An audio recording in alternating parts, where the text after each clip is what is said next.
On Fridays, he joins us. He's a brilliant, I'm going to call you a patron of the arts.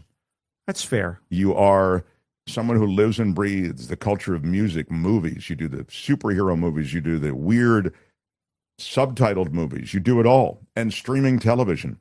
He comes and goes on a rainbow. He's the wonderful culture blaster, Michael Snyder, everybody. Hey, hi, Mark. Hi, Kim. Hello, Albert, and wherever you are, Tony. I hope you're doing fine. And obviously, love you, audience. We really, really do love you. Look, I'm not complaining, but it's only August 15th, Mark, and there are already 3 different Oktoberfest beers for sale at Trader Joe's. And who knows how many at Bevmo. This is like Halloween decorations at the 4th of July. Wait. So Oktoberfest, too soon? Is it too soon? You're a beer drinker. I am a beer aficionado. I have a couple a week, and I want to make sure it's something crafty, well thought out, something complex. Oh, God, I know it sounds so unbelievably arrogant to be sniffing and tasting and gargling the beer as if I was some kind of connoisseur, but I am. You are a connoisseur, I am. Yeah. A lot of people would say you have a drinking problem, but I don't say that. I say you're a connoisseur. Only a couple of weeks. Speaking of beer, by the way, hey, you guys at Golden Road, sponsorships are available. Anyway, look, I'm really uneasy about that ill-considered Trumpy-Putin summit in Alaska.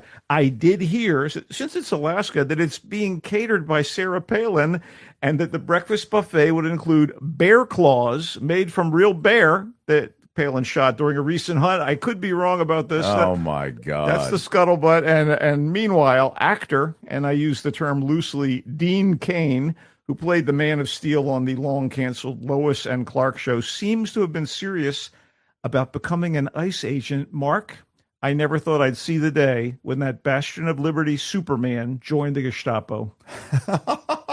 Well, if you looked at him, he's not Superman anymore, dude. Oh, okay. He's a fat guy who sits at the back of a I don't know, I think a makeup trailer. They make him up. He's not actually an ICE agent. He's like an honorary, literally, this is true. This isn't just me dumping on Dean Cain. He's an honorary ICE agent, so he'll get paid, but he does commercials, and he'll be on with Kristi Noem, and he'll give you, he's still handsome, he's still got the face, it's a little chubbier, but he's not going to chase down any. He's not going to chase down anything. You know? He's not even making action movies, which brings us to the movies of the week. First, a quick apology because of scheduling conflicts. I was not able to review the new Highest to Lowest, which is not lowest.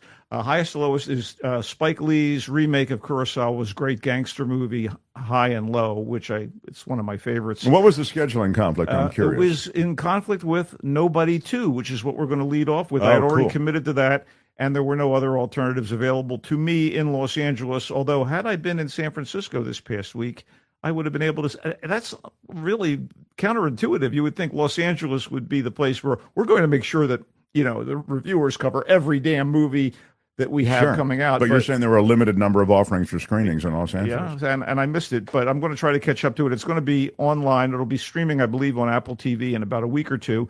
Highest to Lowest, new from Spike Lee, a reunion with Denzel Washington, a longtime collaborator. Wow. It's fantastic. Well, let's talk I don't know if it's any good. We don't go with that. I don't know. Let's talk about Nobody 2, which I did see. And we were... I just want to start you with aficionado is a ding word. So we were poking a little bit at Dean Cain, and you never would believe that Bob Odenkirk, a comedy legend who, with David Cross, did Mr. Show on HBO, a great sketch show that our pals, Tom Kenny and Jill Talley, the woman who would be his wife, used to be members of their ensemble. Did they meet on the show? They met on the Julie Brown show, which was one of the first things on the Fox network. They were part of that ensemble. I think that's where they met. Okay. But lovely people, the great Tom Kenny and the great Jill Talley. Anyway, I digress. Bob Odenkirk never struck me as a guy who would transition into acting and serious acting. Then came Breaking Bad. And then came, his Better Call Saul, where he plays the questionable legal beagle. Yeah, lawyer, yeah. And I guess a couple of years ago, a movie came out called Nobody, where this guy, Bob Odenkirk, plays this schlub who apparently nobody takes seriously. And when his wife and family are threatened, it turns out that he's got some Certain set of special skills? Yes, certain set of skills. What? And I suggest you check out Nobody before you see Nobody I 2. see, It's okay. really one of those things where, there are surprises that you don't expect that are going to come your way, and Nobody, with Bob Odenkirk playing the lead. Again, this suburban dad who suddenly seems like, mega spy master. Anyway, is Nobody 2 as surprising and startling as Nobody? No. Does it have action and laughs? Yes, plenty. And, Hutch Mansell, the character played by Odenkirk, has been pulled fully back into the business, which is basically, espionage and beating up on the bad guys and such. And he wants a vacation. And, the first movie may be better, but that is not to denigrate the sheer entertainment value of Nobody 2. Hutch decides to take a family vacation. He's exhausted. He's getting beaten up. He's beating people up. He's doing things for this Black Ops organization. But he wants to go to a water park where he and his brother used to go as kids, and he wants to bring the fam. Sure. He wants to get away from all the dangerous types that now plague him, as a matter of course. But luckily for us, the viewers, he can't escape trouble and his true nature.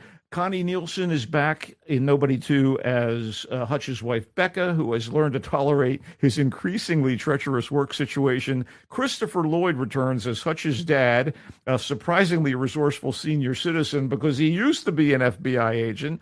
And RZA is also on board again as Hutch's equally skilled brother, it turns out.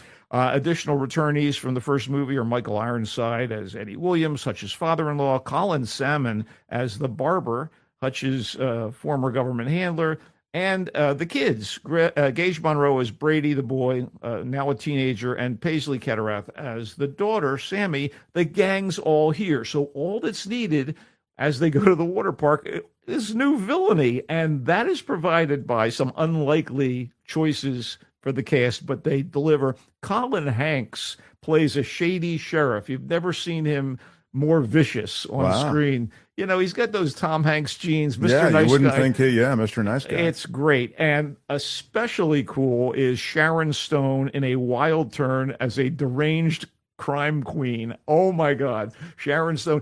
Sometimes we talk about Nick Cage chewing the scenery. Sharon Stone made a buffet of everything in her sight in this movie. So Nobody 2 So is it a would you say over the top kind of cartoonish or? Yeah, to an extent. In that regard, it's maybe a little bit like Novocaine, which was again like a live action cartoon where you just couldn't hurt the guy. How many times have we seen James Bond prove indestructible in the movies?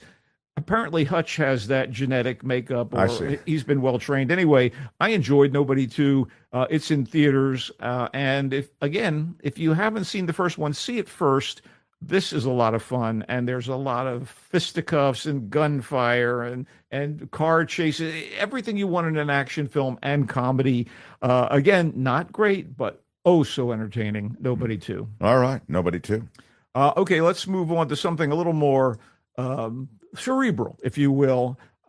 East of Wall, which our pal Tim Sika jumped the gun on last week and reviewed, is a gritty, no-budget, almost cinema verite slice of hard modern-day life in South Dakota about a woman who has lost her husband, is kind of a den mother for a bunch of kids. She's a very giving individual. She's tattooed, she's a little Zoftic, and she's a horse trainer, and her living is made by training and selling horses. And the kids are all trick riders and whatever. And this reminded me a little of Chloe Zhao's 2017 breakthrough, The Rider, with a Western Plains setting and real-life people playing lightly fictionalized versions of themselves. And it's all about survival amid hardship because, the ranch is broken down. It's in the Badlands of South Dakota.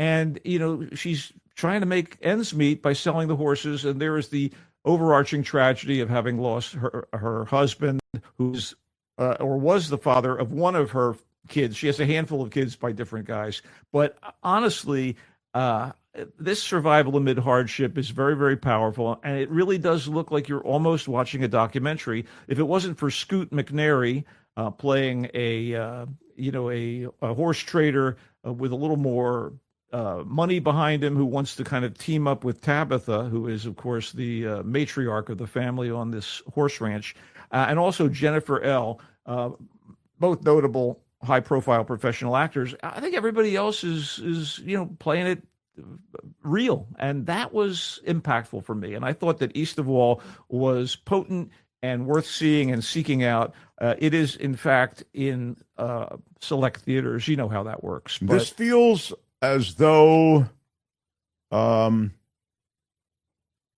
it's one of those indie films that you kind of like. You know what I mean? Yeah, like, when I talk about like the range of stuff that you review and see, this feels like it falls into that category. Yeah, this is one to seek out. Kudos to director and screenwriter Kate Beecroft for capturing this realness on screen, and double kudos to these people who are not professional actors but never seem false, always seem themselves, and don't react to the camera in a kind of obvious way. They did a lovely job with this movie, East of Wall. That not using non-pros is something that I remember in that Academy Award-winning film. Was it Nomadland or something like that? Yeah. This is Chloe Zhao again. The same thing. Yeah, she did that in The Rider, and Tabitha, The Rider was brilliant. Tabitha Zuniga and her daughter Portia, who I guess she's the eldest daughter, are natural and wonderful in this thing. You really liked it. It's called East of Wall. Got it. Yeah. Okay. It also made me despair for the nature of the middle of the country, but that's another thing entirely. Let's switch gears entirely and talk about Trouble Man. It's a sometimes fun crime comedy that is an unabashed contemporary take on the blaxploitation movies of the 1970s. This movie, though, is unafraid to be silly.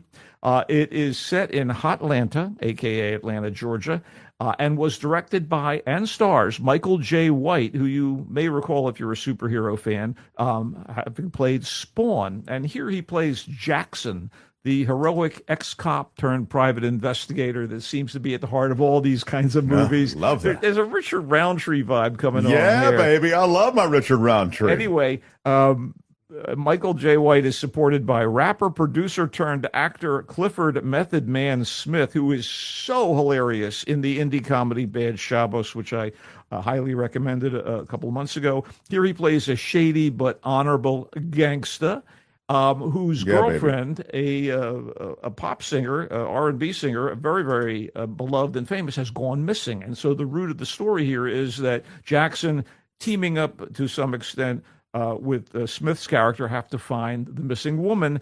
There are some other cool actors in this thing that obviously wanted to get on board a project like this. Orlando Jones, a fine sketch comic, plays a sleazy record company executive, the guy who initially hires our boy Jackson to find his prize singer. And Mike Epps of the acting Epps family plays a goofy but loyal nightclub owner. The film's title comes from a funky, streetwise Marvin Gaye song and soundtrack album to the 1972 movie Trouble Man, which clearly influenced this Trouble Man. And, again, it was fun. It's not a great movie, but I didn't feel like I had wasted my time. I got a few laughs out of it. Hard to recommend it wholeheartedly, but Trouble Man is in select theaters and streaming on demand right now. Tammy says Trouble Man was a favorite Marvin Gaye song. Yeah, and it obviously was part and parcel of the inspiration of this movie. Okay, we are going to switch gears yet again. Coming from animator Jendi Tartakovsky of Cartoon Network's superb series Primal, which is a very Conan the Barbarian type animated story of kind of a early man who's going through the wilderness of the world of that era. And before that, Tartakovsky did the innovative Samurai Jack. And now he's done Fixed, which is a cartoon comedy about Bull, a lovable mutt in the suburbs who lives a carefree life with his human family, The only discomfort he feels is he yearns to mate with Honey, the friendly, well-groomed show dog next door. Aren't we all yearning for Honey? We are. To mate with her, I mean. But that's very minor when he learns from his other canine neighbors that he's going to be taken to the vet and neutered. Oh, no. In a day or so. So Bull escapes his backyard and heads out into the big city where he encounters a variety of adventures, some of which are pretty hilarious. But I have to mention here that Fixed is vulgar and profane, like a hard R-rated version of the 2023 animated feature Strays. Oh. But it's kind of savvy and ruefully funny. By the way, there are many, many testicle jokes, a smattering of scatological humor, animal behavior humor, and there are some decent takedowns of pet owners, especially those that breed, coddle, and enter their pedigreed pups in dog shows. You know, I'm sure you're concerned about. Yeah, no, it's I hate it. It's absolutely I knew awful. that would be the case. Yeah. In any way, so Fixed is not for the kids. I mean, consider the title, Fixed. Well, we'll see about that. And there is a great voice cast. Adam Devine voices Bull. His best friend, who's sort of a Doberman Pinscher, is voiced by Idris Elba. Wow. The dog next door, Honey, voiced by Catherine Hahn. Fred Armisen is one of those little wiener dogs that gets dressed up by his owners in an embarrassing fashion. Bobby Moynihan, Beck Bennett. Michelle Buteau from Babes voices another female dog. And River Gallo, the star of Pony Boy, who is hermaphrodite, plays kind of a big dog who also has both sets of genitals and turns out to be kind of a sweet character. This thing, again, was directed by Jen D. Tartakovsky, and he co-wrote it. And, you know, it's on Netflix, so you can stream it if you like. You may be put off. I'm telling you, I don't think this is the sort of thing Kim and the kids would watch at her place. And her kids are growing up fast, but you're right, probably not appropriate. It's very adult, but it's also in select theaters. I enjoyed Fixed with all those caveats. All right. Quick note about a couple of things on television I kind of wanted to get to because I'm sort of excited by them, and you know I'm that kind of guy. So you're nothing if not that kind of guy, Michael. What do you have for us on television? I will do the swift coverage of what I have on TV. All right. Fargo series creator Noah Hawley takes on the Ridley Scott, James Cameron launched franchise Alien, about the sleek, thoroughly bloodthirsty extraterrestrial monsters, and brings them down to terra firma a few years before the events of the original classic sci-fi feature. Wow, Alien. This is the prequel then. Kind of, yeah. It's a couple of years ahead of that. Apparently, the Nostromo is way out there in space, so they don't know that there's already been kind of an incursion on Earth, but that's wild. I mean, I think that there's some communications between them and Earth. I'm surprised they're not aware of it. But all right, continue. It takes Maybe a while plot for the hole. signal to it does travel take. No, light you're years right. or whatever. It takes months and months. You're right. The thing about Alien Earth, which is the title, and it's on FX Hulu, is that there are newly minted synths with human brains that are now a development in, I guess, AI or post-AI, sentient beings. You've got androids that are fully synthetic. You've got cyborgs that are a mix of human and synthetic. And now you have the synths, which have human brains that are downloaded into synthetic bodies. So, wow. What is the? What do they look like? They still they have look that. like humans. They look like humans. So they shook the whole teeth that come out of the. No, there's none of that going on. That's interesting. It's kind of a way to achieve immortality, at least scientifically, by a certain company that's run by a Zucker-esque, Bezos-esque kid. Who is obviously modeled a little on Zuckerberg as well. Anyway, to wrap it up, these newly minted synths with human brains are pitted against the aliens and other creatures that are let loose when a research spaceship crashes in Southeast Asia. And there's kind of a Peter Pan Lost Boys subtext or homage going on. The leader of the synthetic humans is named Wendy. By the way, she bears a striking resemblance to the super cute French actress Audrey Tautou, to the point where I sometimes felt like I was watching Amelie versus Alien. Anyway, but I have enjoyed the first couple episodes, and I look forward to seeing where Hawley takes things. Familiar faces in the cast include Timothy Olyphant from Justified as an android mentor to the synths, and Essie Davis from The Babadook as a human scientist. By the way, the actress playing Wendy is Sydney Chandler, daughter of actor Kyle Chandler. And on the Nepo Baby talent meter, she is currently at not bad, kid. Wow. That sounds kind of intriguing, I suppose. Yeah. And it's on FX? Yeah, it is on FX and Hulu. And quickly, Eyes of Wakanda on Disney Plus was produced by Sinners and Black Panther filmmaker and Oakland native Ryan Coogler. It is a beautifully animated, creatively conceived, and generally well-written 4-episode time-spanning anthology series about the Wakanda war dogs who go out into the real world and try to snuff any technology from Wakanda that's gotten out because it's way too advanced for humanity as it is at that moment. There are some connective tissue aspects between the chapters and Marvel's Black Panther movies. It is good stuff and beautifully executed, and there hasn't been a lot of buzz about Eyes of Wakanda, and that is your television wrap-up. Very interesting. More 1500 says Alien should have ended after the second film. Do you agree with that? That's just a little digression. You can say that, but a couple of the sequels have actually worked for me. But yeah, the quality. They definitely. What will ever achieve the excitement of James Cameron's Aliens? The one oh my with the God, S? that was. I still remember the theater. I saw it, and it was just incredible. Let's just review Eyes of Wakanda, beautifully animated and conceived. He likes it and encourages you to see it. It's on Disney Plus. Alien Earth is the offering to which Michael's referring as a prequel, really, of sorts, to the Alien films that we're all familiar with. He likes it as a concept. Kind of liked it. I think they did a good job so far, but I'm going to reserve total judgment until I see the rest of the series. 2 episodes in. Fixed is the movie that he reviewed. It's a stylized adult animated comedy. It doesn't look like Tartakovsky's other stuff. It looks a lot like John Kricfalusi's Ren and Stimpy, if you know what those cartoons look like. It's got that kind of broad burlesque style, and it worked to an extent for me. It features the voices of Adam Devine, of Idris Elba, Catherine Hahn, Fred Armisen, Beck Bennett, Bobby Moynihan. How could it go wrong? It follows the dog who learns he's going to be neutered, and he escapes. But you got to be ready for some salty adult entertainment. It's not for the whole family unless the whole family is fully grown. That's a note to Kim.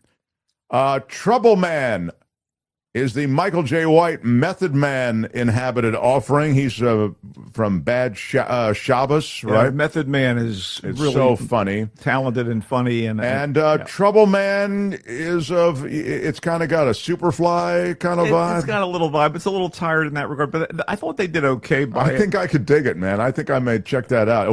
Is it been streaming anywhere? I got to go to the theater. Yeah, it is streaming. So it is absolutely. All right, I'm going to find that Trouble Man.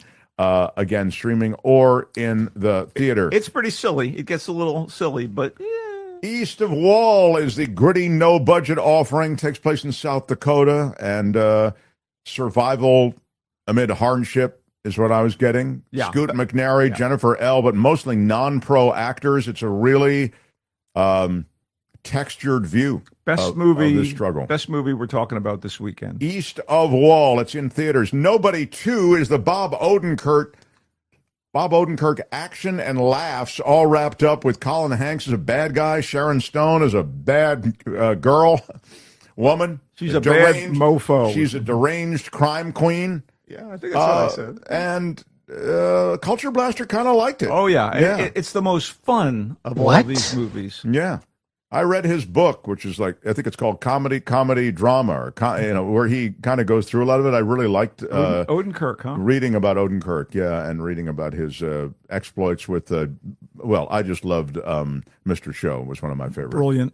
And Tom Kenny, our pal, was terrific in that. Michael, what a pleasure to see you again. You can read Michael's musings about things other than just culture. The Culture Blaster is also at thevoicesf.org. Thevoicesf.org. You have any closing comments, Michael, before I let you go? Yeah. I want a shout out to Kim for her patience. Big shout out in terms of starting up the After Party Live, and to my colleague Tim Sika, who's also impacted by our delays. Big shout out. I get it. That's why Kim's annoyed. Of course, she's got guests for the After Party Live. Yeah, she doesn't like. This show is. I feel like it's kind of a burden for you, Kim. You know, I don't know. I feel like it gets in the way of your regular stuff. Yet I adore Kim. I really do. I'll tell you something. I'm going to make a confession here, since the show is pretty much over. Most everybody's gone. That's my favorite look, where she looks at me like, "What the, dude? What the? I'm just sitting here. What the?" I always liked Kim. That's the reason I, brought her over with me, and we built this thing, and she's only gotten better, and I already liked her. And I really do adore her. She's the best. Really do. I miss when you're not running the show, but man, she's good. And we had a great time last Friday, despite your absence. One more quick note. CBD is saying Kim is your North Star, Mark. I would not say that, Kim. I mean, I am not. Do not know. Yeah, let's not go overboard, CBD. About. Yeah, she is not my North Star. I'm just saying that I adore her. We love her. We love her. And I do love the Giants, despite their horrible tailspin. No, it's brutal right now with the Giants. Brutal. What the hell is going on in the United States of America? No. Hopefully, they'll be able to take care of business this weekend at Oracle. Kim is giving you the wrap, so maybe you want to wrap it up. Okay? I'm done. I mean, I was waiting for the rainbow, dude. Okay. Well, you said I had a couple more things. All right. Kim, I have a few more stories, and then you will begin. He comes and goes on a rainbow. Bye-bye, Michael. See you next week, everyone. Yeah.